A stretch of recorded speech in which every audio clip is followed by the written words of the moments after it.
amendment be agreed to. I call the member for Fairfax. Thank you, Mr Deputy Speaker. I'm delighted to follow the member for Adelaide, whose speech I followed intensely, and I was aghast, quite frankly. It only takes the Labor Party to complain about a better program that actually costs less money.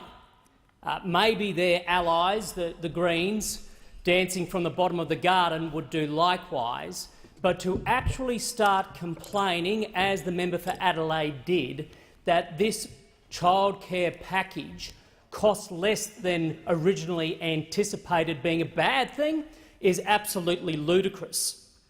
It does raise a fair question, though. Why is this package costing less than originally anticipated? And the short answer, Mr Deputy Speaker, is competence. You see, in my EFO reflected variations to the childcare forward estimates model, taking into account our childcare compliance measures. As a result, we enjoyed a sizable downward variation on childcare fee assistance estimates. That's billions of dollars in terms of the variation due to compliance measures. And yet the member for Adelaide, who is the shadow minister no less in this space, complains about it costing less.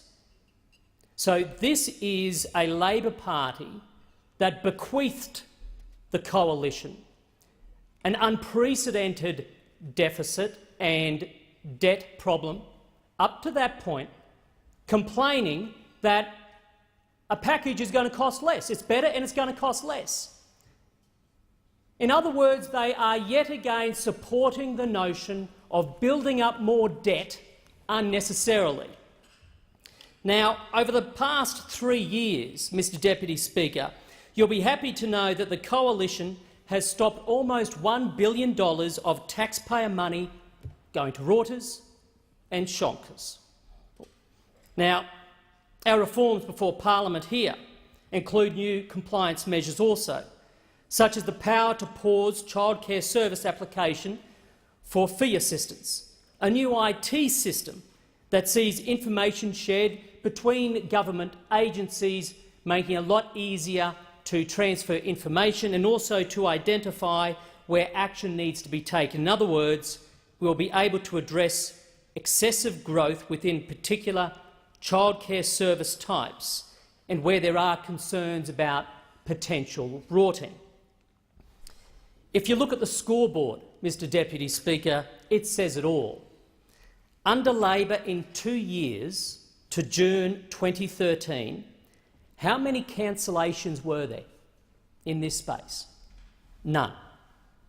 How many suspensions, maybe? None. How many fines issued? They racked up 2. In the 2012-13 year, Labor carried out 523 compliance checks. 523. In the last year, the coalition carried out 3,100 checks, just over 500 versus just over 3,000. Is it any wonder, Mr Deputy Speaker, that we are seeing this government demonstrate its competence and therefore we are seeing a variation through my EFO for what this package will cost? I just hope the Shadow Minister's comments today demonstrated an unconscious incompetence and not a conscious incompetence. Because indeed, if she was consciously suggesting that families would receive less entitlements, then she would be wrong. And if she was doing that purposely, she would be misleading. It's not the case. Let me state this clearly.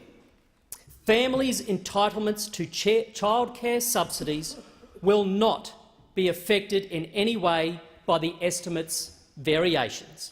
For the Shadow Minister to imply at all that there might be a risk not only sends fear into the very families who she purports to want to help, but it also demonstrates again her desire for the children of those families to be carrying too much debt moving into the future. You see, Mr Deputy Speaker, the core intent of this big Omnibus bill is to improve workforce participation, especially by women, and to ensure the long-term sustainability of our entire welfare system, based on careful revision of current practice, with a keen eye on the need for budget repair, and repair which is fair. The minister, when he introduced this bill, headlined the childcare measures because the potential positive impact of these measures is truly enormous. They support almost 1 million Australian families balance their work and parenting responsibilities. Now, that means it's encouraging 230,000 families to take an even greater role in the workforce. Now, that translates into productivity gains, it's more cash for families to use, and of course it's more opportunities for literally hundreds of thousands of women via a deliberate emphasis on those families where a return to work by women is possible. And fairness lies at the heart, Mr Deputy Speaker, of these changes. Families on household incomes of $65,000 or less will receive the highest subsidy rate of 85%. Now, that's up from the current rate of 73%. If a significant portion take up that opportunity to either enter the workforce or increase their hours, then there are a range of positive impacts. More than just bigger pay packets for families, it also helps local businesses and it helps build the broader economy. Other measures to boost participation and reward individual effort include a cap on the hourly rate that can be charged by providers, abolition of rebate caps for most families and an increase in the cap for higher earners from $7,500 to $10,000. These are terrific measures and they deserve to be supported by this parliament. But there is a cost, Mr Deputy Speaker, and in line with the commitment of the Coalition on funding new expenditure, this valuable, positive effort to bring more women into the workforce or back to the workforce or expand their involvement in the workforce must be funded by savings. By savings, I underscore, Mr Deputy Speaker, not, as members of the opposition might wish, by more taxes or higher debt. A key element of the proposed savings is a phasing out of the now largely unnecessary end-of-year supplements for the family tax benefit Parts A and B. These supplements from 2004 compensated for an earlier situation where many families, for a range of reasons, were not able to predict changes to income or circumstances, such as return to work, and ended up in debt in order to reconcile their household cash flow under the scheme. It's comforting to know that targeted government reforms over the intervening years, including greater accuracy of income reporting, means the need for end-of-year supplements to act as an offset has been significantly reduced. This proposed saving by the government simply reflects this new reality. These supplements are a relic and they should go. Not only will that mean the savings they generate can fund the very positive childcare measures, it will also ensure there is room for increased payments to those families who are in the greatest of need. Let me explain this by a simple example, Mr Deputy Speaker. Around 1.2 million families in receipt of Family Tax Benefit Part A will receive an extra $20 for every child up to the age of 19, which is a doubling of the increased benefit that the government previously canvassed, and that will start on the 1st of July 2018. There are a range of other measures in this bill that are squarely aimed at budget repair and the need for ongoing, steadfast, determined work on repairing the budget in face of the strong resistance from those opposite, as demonstrated by the member for Adelaide's comments. After beginning 2007, after beginning 2007 with almost a dream run of no debt, a surplus of $20 billion, $45 billion in the bank, Labor's legacy come 2013 was debt headed for $667 billion by 2030 and an accumulated back-to-back deficit totalling $240 billion. The most dramatic, deadly turnaround in a nation's finances since Federation, built on serial fiscal incompetence, the the sort of incompetence we heard from the member for Adelaide only minutes ago. And this fiscal incompetence saw an increase year-on-year spending at a rate of 4.5%. The scale of damage to the nation's public finances by the Rudd-Gillard-Rudd era is unprecedented, and unfortunately, Mr Deputy Speaker, it lingers. Labor points to ongoing expansion of debt and our struggle with the persistent deficits as though it's somehow the fault of this current government. And surprise, surprise there. The thing is, though, Mr Deputy Speaker, and this is where the member for Adelaide needs to remind herself and her colleagues, Labor's were the designer. Labor designed the debt truck. They're the ones who put it on the road. They're the ones who hopped in, turned it on and put their foot on the pedal as fast as that truck could go to rack up more and more and more debt.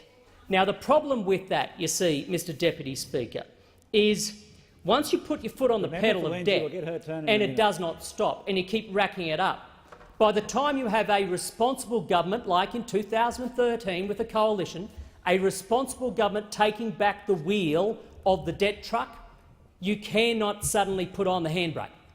Because if you do, the truck will turn, it will topple, and you'll have a hard landing. And that is why we continue to bring the debt down by slowing the speed of Labor's debt truck. And this bill helps in that very effort, Mr Deputy Speaker. Now, the Labor Party, and maybe some of the loonies from the Greens, will remain in denial. Senator Xenophon, surprisingly, Mr Deputy Speaker, he's suggesting that rather than relying on the sort of measures dealt with in this bill to tackle budget repair, we should instead cut defence spending. Cut defence spending. Now, this is a senator from a state that's going to enjoy enormous benefits from defence spending in the years ahead, yet that's his solution. Despite the problems, the coalition has managed to get $22 billion of savings through, and we have $13 billion more in this parliament.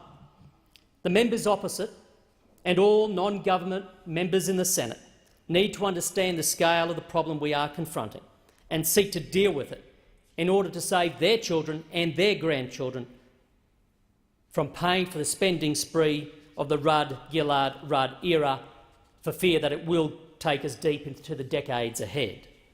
You see, it's our responsibility, Mr Deputy Speaker, all of us collectively, in this, the 45th Parliament of Australia. It's our generation who need to take responsibility. This parliament needs to continue slowing down Labor's debt truck, or it will fasten up and it will compound that Rudd-Gillard-Rudd era of folly. Now, members opposite should also consider that the government is clearly seeking to balance the task of budget repair with fundamental fairness. The childcare improvements are not a further burden on the budget because they are funded by carefully targeted savings achieved through administrative streamlining or by recognising the redundancy of some measures that have served their purpose. The bill passes any common-sense fairness test. Who could sensibly argue with measures that seek to ensure we are not indefinitely paying the pensions of people who have moved outside the country permanently? Who could seriously claim that increasing the age for eligibility for the New Start allowance from 22 to 25 is somehow unreasonable when the affected group will enjoy adequate grandfather provisions and be able to take up benefits under a reformed youth allowance?